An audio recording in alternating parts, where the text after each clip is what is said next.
What's up, Taiwan? I'm Sandy Chi with news from here in Taiwan and around the world. For the first time in 30 years, Taiwanese train fares are going up starting Monday. Passengers are paying over 25% more. Our reporter Irene Lin went to Taipei's key transit hub to find out how commuters feel about the change. Here at Taipei Main Station, commuters and travelers from all over the country rely on Taiwan Railway, the country's oldest public transportation system, to get to where they need to be every day. But starting on June 23rd, passengers will need deeper pockets to catch a train. Please proceed to counter number 3. For the first time in 30 years, Taiwan's state-owned rail corporation is raising ticket prices. Commuters will have to pay an average of 26.8% more. Fares for shorter routes will rise more steeply, while longer distance trips will see smaller hikes. The decision has the support of the central government. 那这一次，其实我看社会上大家也都蛮支持台铁，可以调整票价，让它有足够的经费，可以第一让这个安全能够做得更好。Taiwan Railway maintained the same fare for decades through inflation, fatal accidents and natural disasters, and rising maintenance costs. But after losing more than $460 million in 2024 alone, Taiwan Rail says the fare hike is part of broader reforms launched since its commercialization last year. The company expects Monday's price hike to increase annual revenue by at least $130 million. And while the rail system remains one of the cheapest ways to travel the country, those who rely on the system are feeling the impact. 我要从台北搭到新竹嘛。那以前是177元，今天变成253元，涨了76元。我刚刚因为我平常没什么看新闻，然后刚刚发现怎么突然涨这么多。以我来台北的频率的话，可能会多2到3千哦。之后上大学要搭火车去上课，这样每天要多少钱？27%。对，很多哎。每个礼拜会差一些钱，就是没有很开心。因为我到的那个地方好像也只能搭火车了，所以也只能接受这个事实的。Taiwan Rail has also launched a membership program for passengers in eastern Taiwan, an area where weather and earthquakes lead to frequent delays and cancellations. These passengers will receive a 5 to 8% discount, part of an effort to support travelers in a region with few other affordable transport options. 因为我是在花莲上学，所以上来台北其实是有一个价格的。所以来回的话其实蛮贵的，就影响蛮大的。But the hikes are not a cure-all for Taiwan Railway's financial woes. They would not affect the hundreds of thousands of commuters that purchase monthly all-in-one tickets known as T-Pass. That means the government will still need to provide subsidies to cover the difference. And while paying more for train tickets may put a dent in someone's savings, it can now be their only option to travel safely and on time. Howard Dong and Irene Lin in Taipei for TaiwanPlus. Last week, Vietnam and the U.S. held their latest round of talks to reach a trade deal. The Southeast Asian industrial hub is hoping to avoid steep U.S. tariff on its exports. One way it's navigating the situation is by cracking down on the large amount of fake goods sold throughout the country, Aichi reports.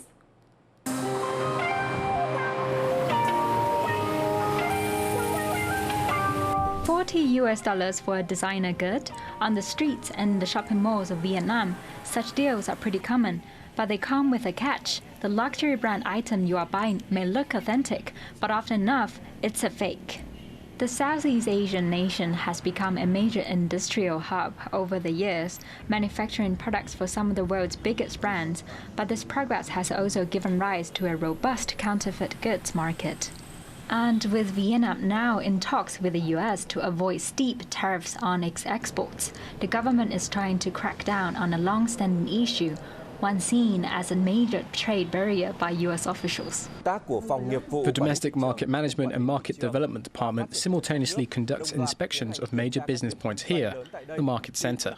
This commercial establishment used its public address system to alert vendors to shut down in an effort to disrupt official enforcement activities. Recent footage shows Vietnamese authorities raiding Saigon Square shopping mall. It's a popular location in Ho Chi Minh City, known for selling knockoffs of famous brands. Many of the fake goods are imported from China, Vietnam's largest source of imports. That's made the fight against counterfeiting a central issue in tariff talks with the US, especially as a 90-day pause is set to end in July. But for many in Vietnam, counterfeit goods have long been a part of life, and getting rid of them would negatively affect both consumers and businesses. For me, my financial situation doesn't allow me to buy expensive, authentic products. Sometimes with clothes and shoes, I know they're fake, but they're affordable for many people. A lot of families don't have the money to buy high-quality clothing and footwear. I just want the fake clothes to suit me or look good when I wear them. I don't really pay attention to brands or labels. There are even brands I've never heard of, no matter how famous they might be. But for designers, they also want their products to be protected from being copied or pirated. The U.S. is Vietnam's largest export market, and the tariffs could have a big impact on its economy, driving down foreign manufacturing investment. While it looks for new ways to meet its growth targets for this year, the country is also doing whatever it can to strike the best possible deal with the U.S. Klein Wang and Ai Chi for TaiwanPlus. Near the end of World War II, the Battle of Okinawa was one of the bloodiest and most studied actions of the Pacific War. But 80 years after the guns fell silent, some mysteries remain. Brent Thomas reports on how Taiwan's role in the battle is still shrouded in the fog of war. On June 22, 1945, the last major battle of World War II ended after nearly 3 months of fierce attritional fighting. The bloodiest battle of the Pacific War has ended in victory for the Americans on Okinawa. 330 miles from the home islands of Japan, the Stars and Stripes are hoisted on this most vital strategic base. It's just a classic example of a kind of a violent climax to just this catastrophic event that had swept through Asia and the Pacific. It gives us a little bit of a preview of what the invasion of the Japanese home islands would have been like. Okinawa, strategic link in the Ryukyu chain, an island strong point in the southern defense system guarding the Japanese mainland. 太平洋战争里面最惨烈的算是日本本土的决战，就是冲绳战役。1945年3月打到6月的3个月左右的这个冲绳战役是非常惨烈的。那当年被称作它的钢铁风暴，因为美军是用大量的炮弹，几乎把整个那个冲绳夷平。The battle involved around 1.3 million Allied personnel, U.S. Army, Navy, Marine, and Air Force units, against 120,000 Imperial Japanese defenders. It was the last major battle of the Pacific War, and the first with significant involvement of Taiwanese soldiers in combat, following the start of conscription in Taiwan in January 1945.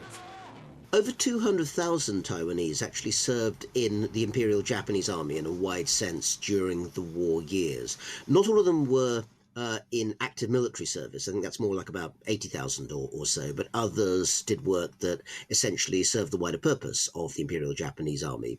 Daily militarization of Taiwanese young men until 1938, when a law is passed that Taiwanese can be volunteer soldiers or volunteer gunzoku, kind of laborers or attached to the military.